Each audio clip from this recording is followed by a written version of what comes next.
नमस्कार दोस्तों, मैं आशीष एम ऑनलाइन क्लासेस से आपके बीच में उपस्थित हूं और आपको बता दूं कि आज एजुकेशन शिक्षा शास्त्र बीए और एमए वाले छात्रों हेतु बुंदेलखंड विश्वविद्यालय में जो अध्ययनरत हैं उनके लिए प्रमुखता वस्तुनिष्ठ प्रकार के ऑब्जेक्टिव क्वेश्चन लेकर के उपस्थित हूं। और आपको बता दूं कि जितनी भी शिक्षक भर्तियां हैं उनके लिए भी यह जो प्रश्न श्रृंखला है उनके लिए भी यह महत्वपूर्ण है। सभी प्रकार की शिक्षक भर्तियां, चाहे वह टेट हो, चाहे एसटेट हो या सीटेट हो या अदर किसी भी राज्य का टेट हो, शिक्षक भर्ती हो, तो उसके लिए यह महत्वपूर्ण है और लेकर के उपस्थित हूं। और चलिए पहले नंबर के आज के प्रश्न में जो सुपर 100 का टारगेट है मेरा, वह आपके बीच में लेकर के उपस्थित हूं। और जैसा कि आप लोगों ने मानव अधिकार में पाया है कि आप लोगों के प्रश्न फंसे हैं और प्रश्नों के आपने जवाब दिए हैं, उसी तरीके से हम शिक्षा शास्त्र का भी जो आपको बता दें 19 तारीख को पेपर होने वाला है, उसके लिए स्पेशल तैयारी के मूड में हैं। तो आपको चलिए आज की श्रृंखला से जोड़ते हैं, आनंद आएगा और बहुत ही अच्छे तरीके के प्रश्न मिलेंगे, इसलिए जवाब जरूर देते रहें और प्रत्येक प्रश्न का कमेंट बॉक्स में कमेंट जरूर करते रहें। चलिए पहले नंबर प्रश्न से शुरुआत करते हैं और सुपर फास्ट तरीके से चलेंगे और आप लोग तत्काल जवाब देते जाएंगे। जैसे ही हम प्रश्न बोलें उसकी श्रृंखला के समाप्त होने से पहले आप जवाब देंगे, उसके बाद मैं जवाब दे दूं। 3 से 5 सेकंड ही आपके पास होंगे। चलिए पहला प्रश्न आपके प्रारंभ करता हूं और हमारे सारे प्लेटफॉर्म आपकी इमेज पर दिख रहे हैं, चाहे वह यूट्यूब हो, टेलीग्राम हो, फेसबुक हो या व्हाट्सएप हो।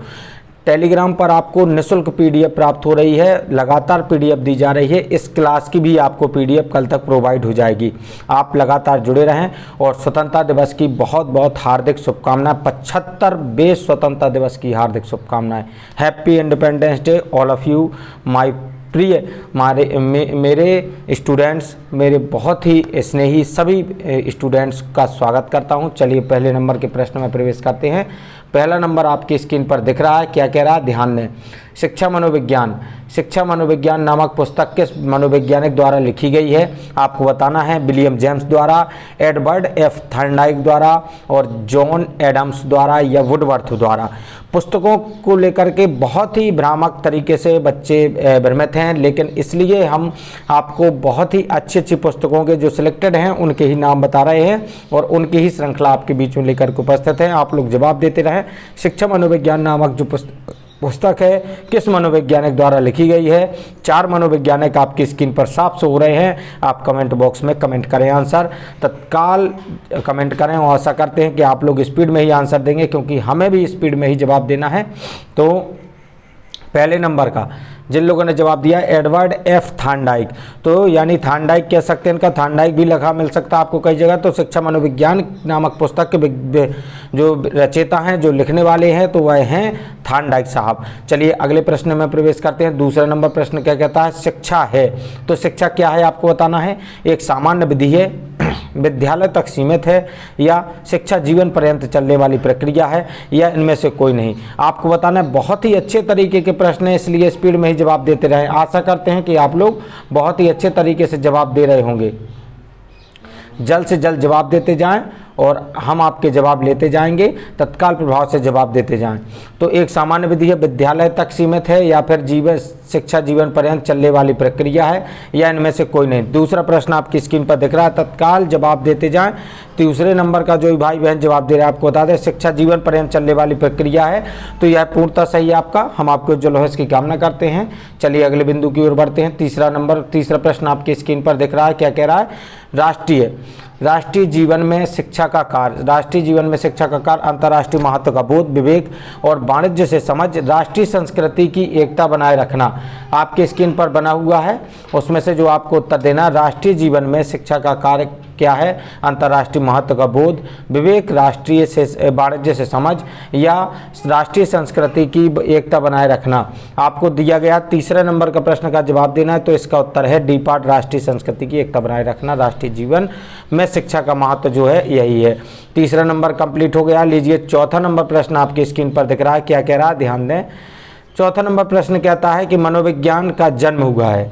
मनोविज्ञान का जन्म हुआ है, किससे हुआ है आपको बताना। भूगोल से, दर्शन से, संस्कृत से, नीतिशास्त्र से। चारों ऑप्शन आपकी स्क्रीन पर दिख रहे हैं। मनोविज्ञान का जन्म हुआ है तो आपकी स्क्रीन पर दिख रहा आंसर जो है ऑब्जेक्टिव जो कि आपको बताना है ए है, बी है, सी है, डी है। चारों ऑप्शन में से कौन सा सही है, स्पीड में जवाब दें। चौथे नंबर का आपको बता दें तो मनोविज्ञान का जन्म जो हुआ वह दर्शन से हुआ है। तो दर्शन यानी कि आपको फिलॉसफी पता होना चाहिए, फिलॉसफी से हुआ है। तो मनोविज्ञान का जो जन्म हुआ है वह फिलॉसफी से हुआ है। चलिए अगले प्रश्न की ओर बढ़ते हैं। साइकोलॉजी से तात्पर्य है मनोविज्ञान अर्थात साइकोलॉजी। शिक्षा मनोविज्ञान एक स्वतंत्र विषय के रूप में आया है। स्वतंत्र विषय के रूप में आया, कब आया? 18वीं शताब्दी में, 17वीं शताब्दी में, 19वीं शताब्दी में, 20वीं शताब्दी में। शिक्षा मनोविज्ञान एक स्वतंत्र विषय के रूप में आया। कौन सी शताब्दी में आया आपको ये बताना है। 5वें नंबर प्रश्न है, बहुत ही महत्वपूर्ण है, तत्काल प्रभाव से जवाब दें। आपका 5वें नंबर का जो भाई बहन जवाब दे रहे हैं 20वीं शताब्दी में आया है। तो शिक्षा मनोविज्ञान एक स्वतंत्र विषय के रूप में आया तो कब आया? 20वीं शताब्दी में आया। तो यह आपका 5वें नंबर का डी पार्ट सही है। और आपको बता दें बुंदेलखंड विश्वविद्यालय में अटैच जितने भी कॉलेजेस हैं उन सभी में जो भी शिक्षार्थी, जो भी स्टूडेंट शिक्षा शास्त्र विषय अर्थात एजुकेशन लिए हैं उनके लिए यह कड़ी दे रहा हूँ। आपको बता दूँ जो कि पेपर 19 को रहा उनके लिए भी सहयोग देगा और जो MA कर रहे हैं उनके लिए भी सहयोग देगा और जितनी भी शिक्षक भर्तियां हैं उनके लिए तो महत्वपूर्ण यही प्रश्न है ही। तो इसलिए एक भी प्रश्न श्रृंखला, एक भी सीरीज ना चूकें क्योंकि वेरी मोस्ट श्रृंखला दे रहा हूं। प्रथम आधुनिक शिक्षा मनोविज्ञान है William James, William would, Edward L Thorndike, BF Skinner. चारों ऑप्शन दिए गए हैं, चारों में से कौन सा सही है? 6वां नंबर प्रश्न है आपका। 6वें नंबर का जवाब देते जाएं जो भी भाई बहन जवाब दे रहे हैं। प्रथम आधुनिक शिक्षा मनोविज्ञान है तो एडवर्ड एल थॉर्नडाइक है। आपको बता दें एडवर्ड एल थॉर्नडाइक है। बहुत ही अच्छे तरीके से जवाब दे रहे हैं। आशा करते हैं प्रथम आधुनिक शिक्षा मनोवैज्ञानिक हैं। कौन है प्रथम आधुनिक शिक्षा मनोवैज्ञानिक? एडवर्ड एल थॉर्नडाइक हैं। और 20वीं शताब्दी उसका आंसर था। 5वें नंबर का याद रखना है। 7वें नंबर में प्रवेश कर रहे हैं हम। 7वां नंबर प्रश्न क्या कहता है? मुक्ति के कितने प्रकार हैं? मुक्ति के कितने प्रकार हैं? 1 2 3 4। मुक्ति के कितने प्रकार हैं? 1 2 3 4। आप लोग तत्काल प्रभाव से जवाब दें। 7वें नंबर का जो भाई बहन जवाब दे रहे हैं तो मुक्ति के जो प्रकार हैं वह हैं 2 प्रकार हैं।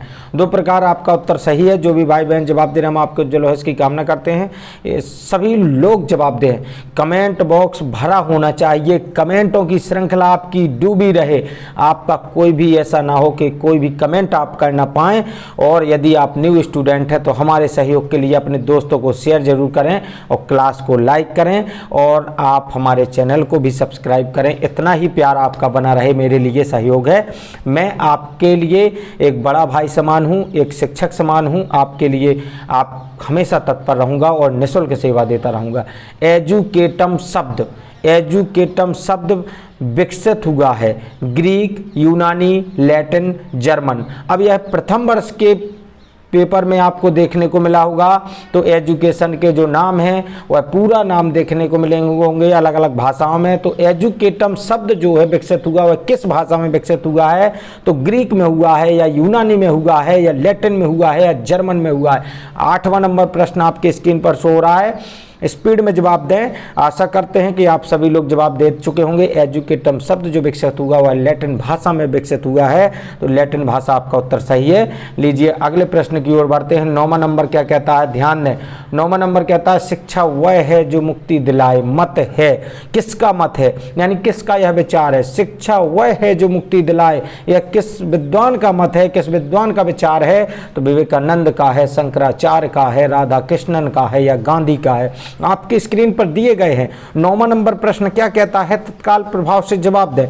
जो भी भाई बहन जवाब दे रहे हैं तो आपको बता दें शिक्षा वह है जो मुक्ति दिलाए। तो शंकराचार्य का यह मत है, यानी शंकराचार्य के यह विचार कहते हैं कि शिक्षा वह है जो मुक्ति दिलाए, यानी मुक्ति जो दिलाती वह शिक्षा है। यह विद्वान जो है शंकराचार्य जी का यह कथन है, यह याद रखना है। ऐसे ही कथन आपके आएंगे प्रश्न पत्रों में देखने को मिलेंगे।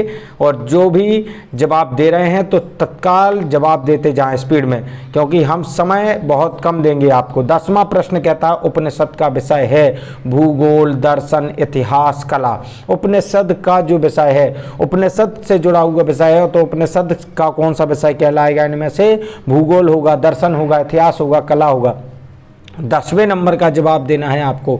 10वें नंबर का आपको बता दें तो उपनिषद का जो विषय है वह दर्शन है, फिलॉसफी अर्थात। तो यह दर्शन जो है उपनिषद का ही विषय कहलाएगा। और दर्शन का विषय है, यह कहा गया दर्शन का विषय है, तो इनमें से कौन सा दर्शन के विषय के अंतर्गत आएगा? आत्मा, जीव, जगत, सभी आपको बताना है। 11वें नंबर का तो आपको बता दें इसका उत्तर जो आएगा दर्शन का विषय है। मैं चाहता हूं कि आप लोग मुझसे पहले जवाब दे रहे होंगे, तो इसका जो विषय है सभी, यानी कि दर्शन का जो विषय है वह है आत्मा, जीव एवं जगत। यह तीनों हैं, इसलिए सभी ऑल ऑफ इसका आंसर है आपका। लीजिए अगले प्रश्न में प्रवेश कर रहे हैं। 12वां नंबर आपकी स्क्रीन पर दिख रहा है।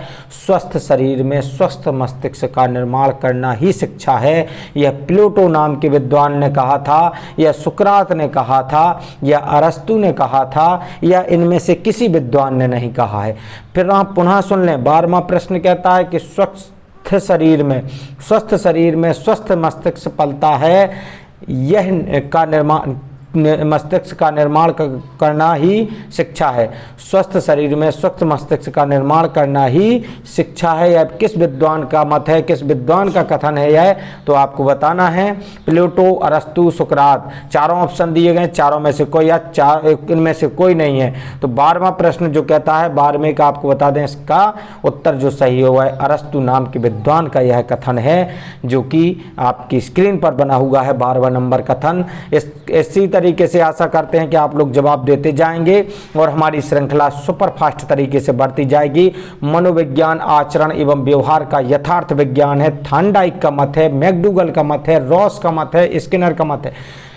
ऐसे प्रश्न हैं जो कि मेरे पर्सनल यह आपको नोटबुक से प्राप्त हुए हैं। इन सभी का जवाब देते जाएं, क्योंकि आप लोगों को ऐसा मटेरियल देखने को नहीं मिलेगा। और यह ना सोचें कि यह हमारे शायद पाठ्यक्रम में ना हो, क्योंकि इस बार जो पाठ्यक्रम है वह मिक्स होकर के आ रहा है। बीए सेकेंड ईयर में फाइनल का मिलेगा, फाइनल में सेकेंड ईयर का मिलेगा, एमए में सब कुछ मिलेगा, ऐसा ही मिल रहा है। इसलिए आप लोग ध्यान देते रहें। और शिक्षक भर्तियों वालों के लिए तो एक प्रश्न महत्वपूर्ण है यह। इनमें से कोई भी प्रश्न उनके लिए ऐसा नहीं है जो अचूका रहने वाला हो, कोई ना कोई प्रश्न महत्वपूर्ण है। तो मनोविज्ञान, आचरण एवं व्यवहार का यथार्थ विज्ञान है। ए पार्ट कहता है थॉर्नडाइक का, बी पार्ट कहता है मैकडूगल का, सी पार्ट कहता है रॉस का और स्किनर का। 13 प्रश्नों की श्रृंखला आपकी समापन की ओर है। 13वें नंबर का जवाब दें। 13वें नंबर का जो भाई बहन जवाब दे रहे हैं तो मैकडूगल इसका उत्तर सही है। मनोविज्ञान, आचरण एवं व्यवहार का यथार्थ विज्ञान है, तो यह उत्तर सही है इसका मैकडूगल इसका सही है। लीजिए अगले प्रश्न की ओर बढ़ते हैं। 14वां नंबर आपकी स्क्रीन पर दिया गया है। मनोविज्ञान में व्यवहार का अध्ययन किया जाता है। मत है विलियम जेम्स का, प्लेटो का, अरस्तु का, वाटसन का। जैसे कि आपको मैं बता चुका हूं, आपकी श्रृंखला में, आपके प्रश्न पत्रों में कथन जरूर आएंगे, इसलिए कथनों को, उनकी पुस्तकों को, उनके द्वारा किए गए कार्यों को याद जरूर रखें, क्योंकि यही प्रश्न अधिकतर आते हैं। मनोविज्ञान में व्यवहार का अध्ययन किया जाता है, यह किस विद्वान का मत है आपको बताना है। 14वां नंबर कहता है, तो इसमें जो भी उत्तर सही है वह है वाटसन साहब का मत है कि मनोविज्ञान में व्यवहार का अध्ययन किया जाता है। यह वाटसन नाम के हमारे विद्वान, इन्होंने यह मत दिया है। चलिए अगले प्रश्न में हम प्रवेश कर रहे हैं। 15वां नंबर, शिक्षा मनोविज्ञान पुस्तक जो प्रकाशित हुई थी वह कौन सी सन में हुई थी आपको बताना है। सन दी गई है 1913, 1926, 1923, 1928। 15वां प्रश्न है, तत्काल जवाब देते जाएं, स्पीड में जवाब दें। 15वें नंबर का जो भी भाई बहन जवाब दे रहे हैं तो आपको बता दें, शिक्षा मनोविज्ञान पुस्तक जो प्रकाशित हुई थी वह हुई थी 1913 में। 1913 आपका जवाब सही है। आप लोग इसी तरीके से जवाब देते रहें। 15वें नंबर का ए पार्ट सही है। और चलिए 16वें नंबर का प्रश्न क्या कहता है, एमिल किसकी रचना है। एमिल जो पुस्तक है वह किसकी रचना है, अरस्तु की, प्लेटो की, रॉस की, रूसो की। चारों ऑप्शन दिए गए हैं, किसकी रचना है एमिल नाम की पुस्तक, तो आपको बताना है। 16वें नंबर का प्रश्न है, स्पीड में ही जवाब दें तो आपको बता दें एमिल जो रचना है वह रूसो साहब की रचना है। इसका उत्तर रूसो सही है, सी पार्ट। याद रखें, स्क्रीनशॉट भी ले सकते हैं और पीडीएफ हमारी टीम द्वारा टेलीग्राम पर दिया जाता है।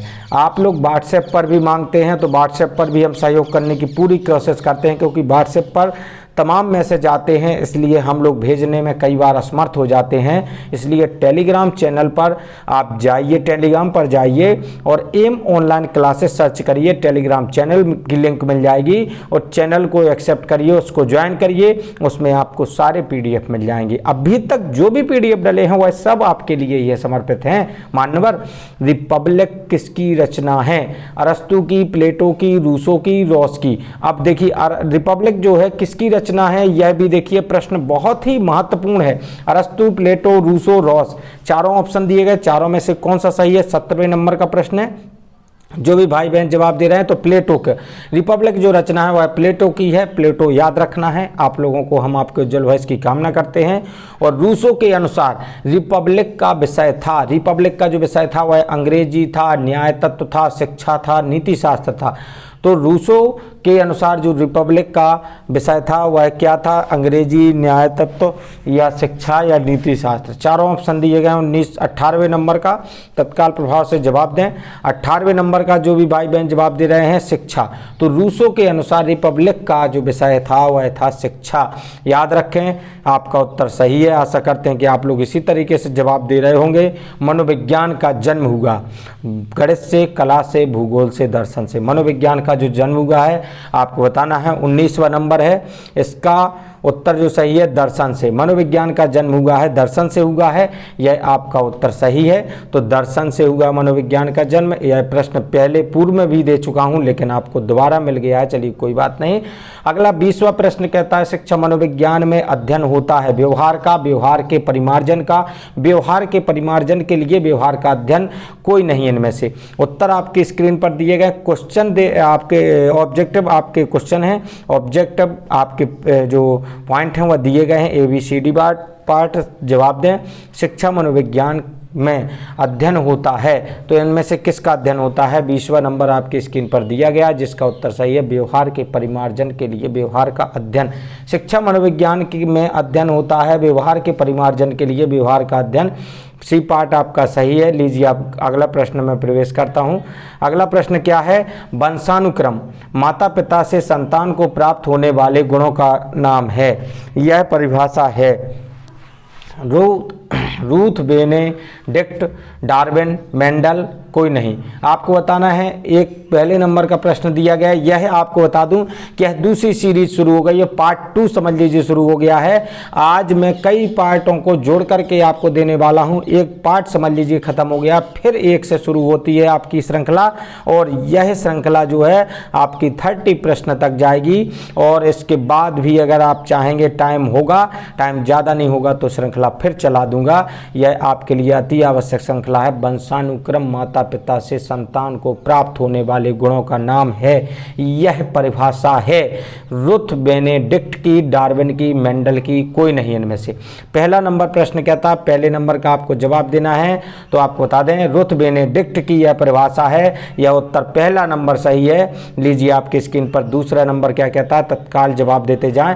वंश परंपरा के मुख्य वाहक होते हैं गुण, पितृक, भ्रण, कोई नहीं। आपको बताना वंश परंपरा के मुख्य वाहक जो होते हैं वह कौन होते हैं, गुण होते हैं, पितृक होते हैं या भ्रण होते हैं, या इनमें से कोई नहीं। आपको बताना दूसरा नंबर प्रश्न है, दूसरे का जो भाई बहन जवाब दे रहे हैं तो आपको बता दें इसका जो उत्तर सही है वह पितृक हैं। वंश परंपरा में मुख्य वाहक होते हैं तो पितृक होते हैं। पिता के जो एक किस्म से वाहक जो वंश परंपरा है वह पिता के पक्ष से चलती रहती है। तो दूसरा जो आपका उत्तर सही है उसका बी पार्ट सही है, तो पितृक होते हैं। चलिए कोई बात नहीं, लीजिए अगले प्रश्न में प्रवेश कर गए हैं। तीसरा क्या कहता है, अनुवांशिकता के निम्नलिखित नियमों में कौन सम्मिलित नहीं है। अनुवांशिकता के निम्नलिखित नियमों में कौन सम्मिलित नहीं है, तो प्रत्यागमन का नियम सम्मिलित नहीं है, समानता का नियम सम्मिलित नहीं है, अभ्यास का नियम सम्मिलित नहीं है, या संयोग का नियम सम्मिलित नहीं है। चारों ऑप्शन दिए गए हैं, प्रत्यागमन, समानता, अभ्यास और संयोग, यह किसका नियम अनुवांशिकता नियमों में सम्मिलित नहीं है। तीसरा प्रश्न कहता है, तीसरे का जो भी भाई बहन जवाब दे रहे हैं, अभ्यास का नियम इसमें सम्मिलित नहीं है, यह आपको याद रखना होगा अनुवांशिकता में। तो यह सी पार्ट इसका उत्तर आपका सही है। लीजिए अगला प्रश्न में प्रवेश कर रहे हैं। चौथा नंबर, कौन सा रोग वंशानुगत है। रोग वंशानुगत है कौन सा, वर्णांधता, हीमोफीलिया, या ए बी दोनों, या दोनों नहीं। आपको बताना है कौन सा रोग वंशानुगत है, वर्णांधता, हीमोफीलिया, ए और बी दोनों, दोनों ही नहीं।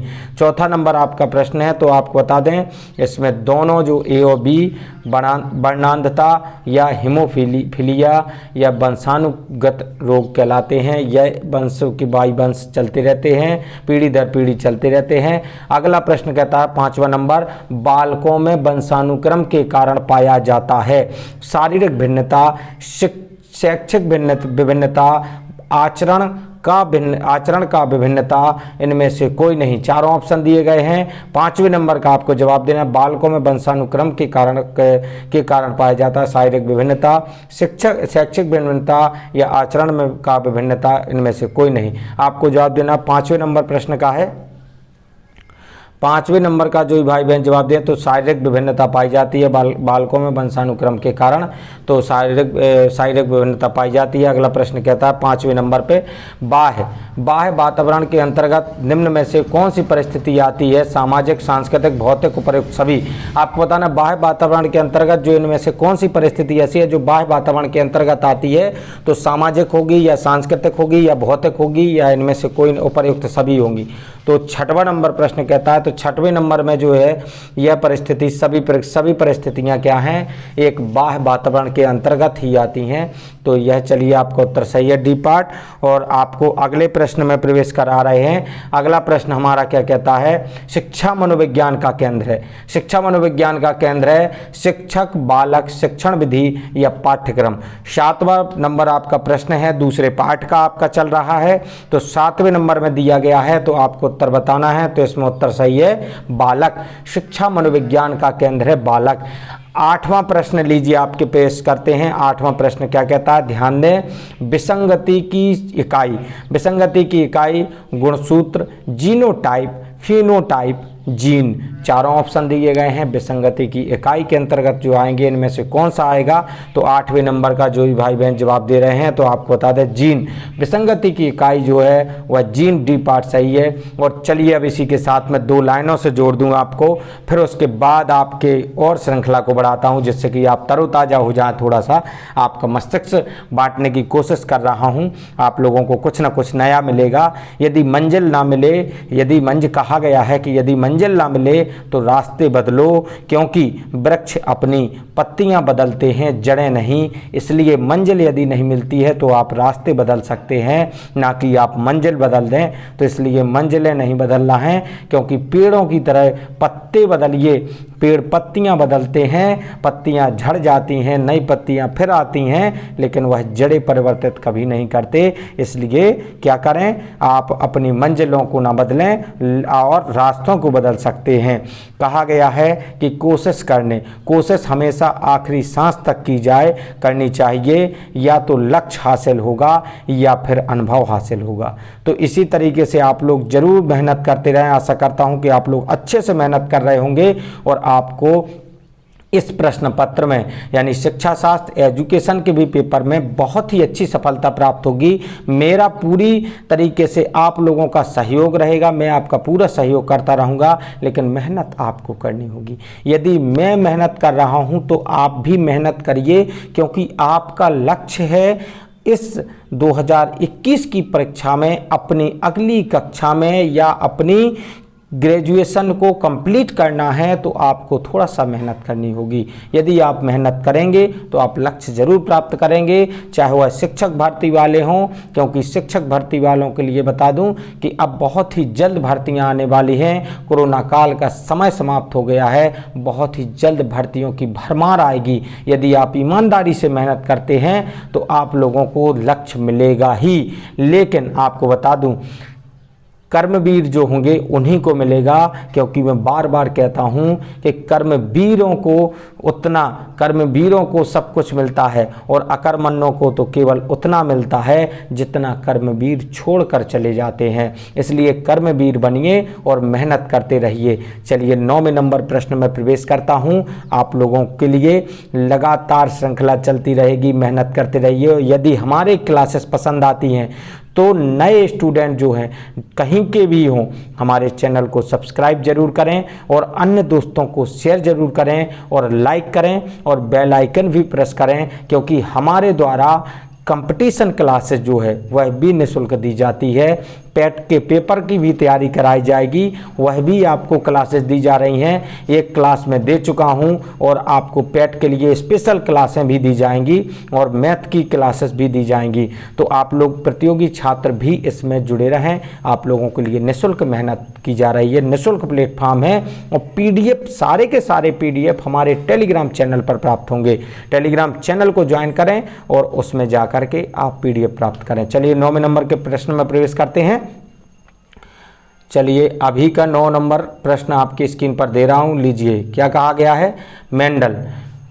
मेंडल से पूर्व प्रसंस्करण प्रकृति में होता ही नहीं, प्रकृति में होता था, इसका ज्ञान नहीं था। वैज्ञानिकों ने इसके प्रयोग किए लेकिन स्पष्ट निष्कर्ष नहीं निकला और कोई नहीं इनमें से।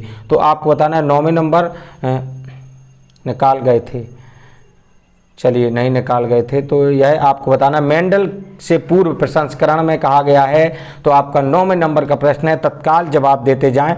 9वें नंबर का जवाब देना है आपको। 9वें नंबर का जो ही भाई बहन जवाब दे रहे हैं आपको बता दें कि इसका जो उत्तर सही है वह है वैज्ञानिकों ने इसके लिए किए लेकिन इसके प्रयोग किए लेकिन स्पष्ट निष्कर्ष नहीं निकाल गए थे। मेंडल के पूर्व प्रसंस्करण की चर्चा की जाए तो इसके लिए प्रयोग तो किए थे वैज्ञानिकों ने, लेकिन स्पष्ट कोई निष्कर्ष नहीं निकाल गए थे। इसका उत्तर इसलिए सी पार्ट सही है। लीजिए अगले प्रश्न में प्रवेश करते हैं। अगला प्रश्न क्या कहता है, ध्यान दें। भारत में प्रथम मनोवैज्ञानिक प्रयोगशाला की स्थापना की गई थी। दिल्ली में, बंबई में, कलकत्ता में, कोई नहीं। आपको बताना भारत में प्रथम मनोवैज्ञानिक प्रयोगशाला की स्थापना जो की गई थी वह कहाँ पर की गई थी, आपको बताना है। बहुत ही अच्छे तरीके के प्रश्न है। 10वें नंबर का जो भाई बहन जवाब दे रहे हैं आपको बता दें, कलकत्ता में। भारत में प्रथम मनोवैज्ञानिक क्या है, मनोवैज्ञानिक प्रयोगशाला की स्थापना जो की गई थी वह कलकत्ता में की गई थी, इसलिए आपका कलकत्ता सही है। इसका उत्तर कलकत्ता सही है। चलिए अगले प्रश्न में प्रवेश करते हैं। अगला प्रश्न आपकी स्क्रीन पर 11वां नंबर दिया गया है। बाल मनोविज्ञान में अध्ययन किया जाता है बालक के जन्म से लेकर प्रौढ़ अवस्था तक, बालक के जन्म से बाल अवस्था तक, बालक के जन्म से पूर्व गर्भावस्था, बालक के जन्म के पूर्व गर्भावस्था से लेकर किशोर अवस्था तक या बालक के जन्म से शैशवावस्था तक। आपको बताना बाल मनोविज्ञान में जो अध्ययन किया जाता है वह कब से कब तक किया जाता है। बहुत ही अच्छा और वेरी मोस्ट क्वेश्चन है। 11वां नंबर जो है आपको जवाब देना है। 11वें नंबर का आप लोग जवाब दें। तो 11वें नंबर का जो भी भाई बहन जवाब दे रहे होंगे तो बालक के जन्म के पूर्व गर्भावस्था से लेकर किशोर अवस्था तक का जो समय होता है इसको बाल मनोविज्ञान के अंतर्गत अध्ययन किया जाता है, इसलिए इसका सी पार्ट सही है। यह वेरी मोस्ट क्वेश्चन के अंतर्गत भी आएगा। आप लोग इसको डाल करके रख सकते हैं, स्क्रीनशॉट लेकर के रख सकते हैं। यह प्रश्न बहुत ही मोस्ट है। और लीजिए आपकी स्क्रीन पर 12वां प्रश्न दिया गया, ग्रेगर जॉन मेंडल किसके लिए प्रसिद्ध हैं। पेनिसिलिन की खोज के लिए, उत्परिवर्तन के लिए या जीन्स की खोज के लिए, अनुवांशिकी के लिए। ग्रेगर जॉन मेंडल जो हैं किसके लिए प्रसिद्ध हैं आपको बताना है। 12वां नंबर प्रश्न है, 12वें का जो भी भाई बहन जवाब दे रहे हैं, अनुवांशिकी के लिए प्रसिद्ध हैं। ग्रेगर जॉन मेंडल किसके लिए प्रसिद्ध हैं, तो अनुवांशिकी के लिए प्रसिद्ध हैं। इसमें आपका अनुवांशिकी उत्तर सही है, डी पार्ट। चलिए 12वें नंबर का आपका प्रश्न श्रृंखला समाप्त हो गई है। 13वें नंबर का प्रश्न कहते हैं, हीमोफीलिया रोगी की प्रथम पहचान हुई थी। एलिजाबेथ प्रथम, एलिजाबेथ द्वितीय, महारानी विक्टोरिया, क्यूरी। 13वां प्रश्न आपकी स्क्रीन पर दिया गया, 13वें नंबर का जवाब देना है। जो भी भाई बहन जवाब दे रहे हैं तो महारानी विक्टोरिया। हीमोफीलिया रोगी की प्रथम जो पहचान हुई थी वह महारानी विक्टोरिया के द्वारा हुई थी, यानी विक्टोरिया, महारानी विक्टोरिया को यह बीमारी हुई थी, तभी से इस बीमारी की पहचान हो पाई थी। तो सी पार्ट इसका उत्तर सही है। हीमोफीलिया रोगी की प्रथम पहचान जो हुई थी महारानी विक्टोरिया से हुई थी, सी पार्ट इसका उत्तर सही है। लीजिए 14वें नंबर आपके स्क्रीन पर दिया गया है, वर्णांधता। वर्णांधता का सबसे पहले उल्लेख किस सन में किया गया था। 1918 में, 1818 में, 1876 में, 1796 में। चारों ऑप्शन दिए गए हैं। 14वां नंबर प्रश्न है, 14वां नंबर आपको जवाब देना है। तो 1876 में वर्णांधता का सबसे पहले उल्लेख जो किया गया था वह किस सन में किया गया था, तो 1976 में किया गया था। आपका सी पार्ट सही है। चलिए बहुत बहुत बधाई। हम आशा करते हैं कि आप लोग इसी तरीके से जवाब देते रहेंगे। वर्णांध रोगी किस रंग में अंतर नहीं करता है, लाल पीला, हरा पीला, लाल हरा, कोई नहीं। आपको बताना है वर्णांध रोगी जो होता है वो यदि वह वर्णांध रोगी है तो किस रंग में अंतर नहीं कर पाता है। आपको बताना है उसको लाल पीले, लाल धन पीने में अंतर नहीं कर पाता है, या फिर हरा पीला में, या लाल हरा में, या इनमें से कोई नहीं। आपको बताना बहुत ही अच्छा तरीके का प्रश्न है 15वें नंबर का। तो लाल और हरे में वह अंतर नहीं पहचान पाता है, इसलिए इसका सी पार्ट सही है। ध्यान दें, एक एक प्रश्न महत्वपूर्ण है मान्यवर। यदि आप लोग इस श्रृंखला को छोटा समझ रहे हैं या ये समझ रहे हैं कि मैं अपनी दम पर पास हो जाऊंगा, अच्छे नंबर प्राप्त कर लूंगा, तो ऐसा नहीं है। आपके लिए जो अच्छे से अच्छा मटेरियल है वह आपके लिए लेकर के उपस्थित हूँ। एक एक क्लास को देखना अनिवार्य है। केवल और केवल एक एक घंटे की क्लास पर डे की है।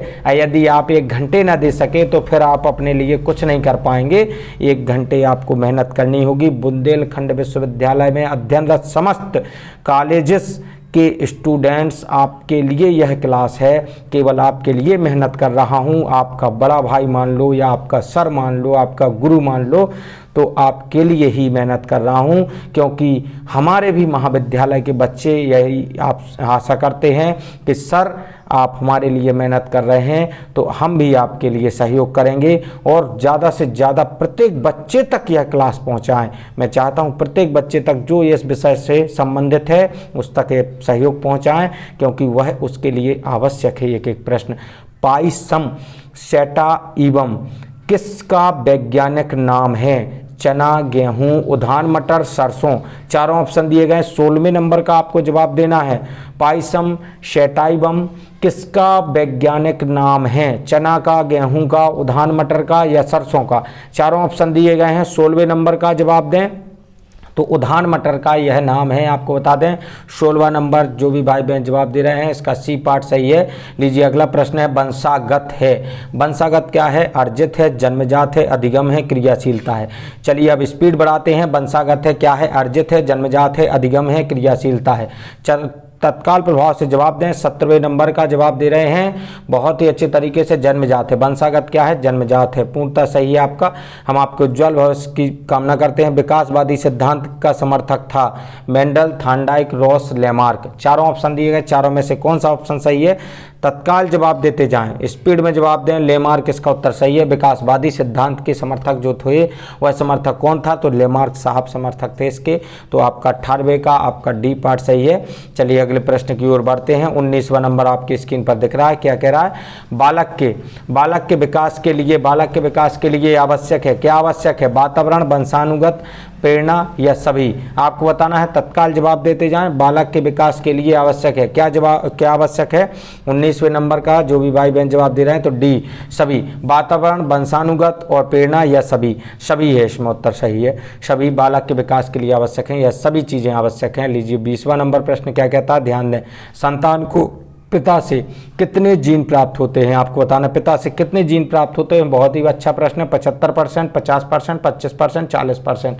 यह बायो वाले भी तत्काल प्रभाव से जवाब देते होंगे। आशा करते हैं हमारे सभी विद्यार्थी जवाब दे रहे होंगे कि संतान को पिता से कितने जीन प्राप्त होते हैं। 75%, 50%, 25% या 40%। 20वां नंबर प्रश्न है, स्पीड में जवाब दें। 20वें नंबर का जो भाई बहन जवाब दे रहे हैं 50%। संतान को पिता से कितने जीन प्राप्त होते हैं, तो 50% इसका उत्तर सही है। हम आशा करते हैं कि आप सभी लोगों ने यही जवाब दिया होगा। चलिए बहुत बहुत बधाई, हम आपको उज्ज्वल भविष्य की कामना करते हैं। वंशानुगत रोग माने जाते, वंशानुगत रोग जो माने जाते हैं वो वर्णांधता, हीमोफीलिया या दोनों, इनमें से कोई नहीं। या दोबारा प्रश्न आ गया है 21वें नंबर का, आपको पता होना चाहिए, पूर्व के प्रश्न श्रृंखला में दे चुका हूं। अभी वंशानुगत रोग माने जाते हैं तो दोनों माने जाते हैं, वर्णांधता और हीमोफीलिया। चलिए अगले प्रश्न में प्रवेश कर रहे हैं। अगला प्रश्न है 22वें नंबर, क्या उपर्युक्त थे, इनमें से क्या उपर्युक्त थे। मटर के पौधे में प्राकृतिक रूप से स्वपरागण ही होता है, या मटर के पौधे में केवल 2 गुणसूत्र होते हैं। कुत्तों की वंशावली का रिकॉर्ड उपलब्ध नहीं है, इनमें से कोई नहीं।